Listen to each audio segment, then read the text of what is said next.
ఈ ప్రపంచంలో ఎక్కడికి వెళ్ళినా కూడా, ఏ సిటీలోకి వెళ్ళినా కూడా మన ఊరు మనకే గ్రేట్. అలాంటిది పల్లెటూరు అనేది కూడా చాలా చాలా ఒక విశిష్టమైనది. ఎందుకంటే ఇక్కడ చాలా రకాల జనాలు అండ్ రకరకాల వ్యక్తులు ఇక్కడ స్థిరపడతారు. అండ్ అలాగే ఇక్కడ పల్లెటూరులో ఎక్కువగా పండించింది ఏంటంటే ధాన్యం ఎక్కువగా ఆహారం ఇక్కడ నుంచే ఉత్పత్తి అవుతుంది. ఈ బౌల్ ఆఫ్ రైస్ అనేది ఇక్కడే ప్రొడక్షన్ అవుతుంది.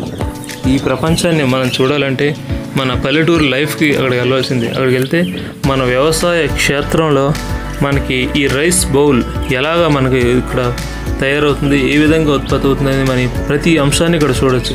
ఇక్కడ మనకు కనిపిస్తున్నదే ఇదే రైస్ బౌల్ ఆఫ్ వాల్ట్స్. అంటే ఇది మన ఒక ఆహారం, మనం తీసుకునే అన్నం ఇక్కడి నుంచి తయారవుతుంది కదా.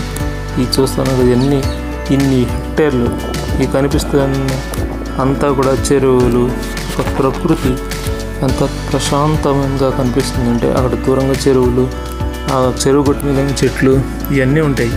ఇవన్నీ కూడా మన చేలో కనిపిస్తుంటాయి. ఈ చేలన్నీ కూడా పచ్చగా ఎంతో అందంగా ఉన్నాయి. చుట్టూ కూడా ప్రకృతి తన అందాన్ని తనివి తీరా చూపిస్తుందంటే ఇక్కడ చూడొచ్చు. మనం ఇక్కడి నుంచి చూస్తున్నాం. ఇదంతా దూరం ఎక్కడో అల్లంత దూరంలో కొండలు ఉన్నాయి.